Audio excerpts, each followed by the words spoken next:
അധോലോക കുറ്റവാളി രവി പൂജാരയുടെ അറസ്റ്റ് സംബന്ധിച്ച് സ്ഥിരീകരണം ലഭിച്ചിട്ടുണ്ടെന്ന് ഐ.ജി. വിജയ് സാക്കറെ. കൊച്ചി ബ്യൂട്ടി പാർലർ വെടിവെപ്പ് കേസിൽ രവി പൂജാരയെ കസ്റ്റഡിയിൽ വിട്ടുകിട്ടുന്നതിനുള്ള നടപടികൾ പോലീസ് സ്വീകരിച്ചു.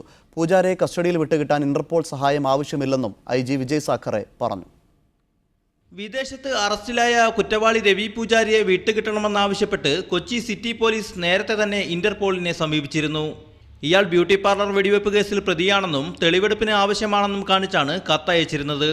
എന്നാൽ പ്രതിയെ കസ്റ്റഡിയിലെടുക്കുന്നതിന് ഇന്റർപോളിന്റെ സഹായം ആവശ്യമില്ലെന്നും പൂജാരിയെ വിട്ടുകിട്ടുന്നതിനുള്ള നടപടികൾ പോലീസ് സ്വീകരിച്ചതായുമാണ് ഐ.ജി. വിജയ് സാക്കറെ ഇന്ന് വ്യക്തമാക്കിയത്. സെനഗലിൽ വെച്ച് നടന്ന രവി പൂജാരിയുടെ അറസ്റ്റ് സ്ഥിരീകരിച്ചതായും ഐ.ജി. പറഞ്ഞു.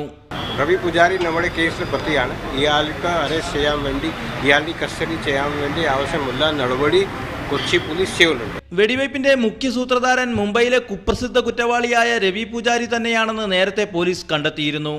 കേസിലെ മൂന്നാം പ്രതിയായ ഇയാളെ കൊച്ചിയിലെത്തിച്ച് ചോദ്യം ചെയ്യാനാണ് ഇപ്പോൾ പോലീസ് ശ്രമിക്കുന്നത്.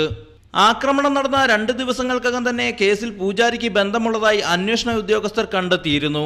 ബൈക്കിലെത്തിയ 2 അംഗ സംഘം വെടിയുതിർത്ത് മടങ്ങുമ്പോൾ രവി പൂജാരിയുടെ പേരെഴുതിയ കടലാസ് സ്ഥലത്ത് ഉപേക്ഷിച്ചതും 25 കോടി രൂപ ആവശ്യപ്പെട്ട് ആക്രമണത്തിന് തൊട്ടു മുൻപുള്ള ദിവസങ്ങളിൽ പൂജാരി ഫോണിൽ ബന്ധപ്പെട്ടതായി നടി ലീന മരിയ മൊഴി നൽകിയതുമാണ് കേസിൽ നിർണായക വഴിത്തിരിവായത്.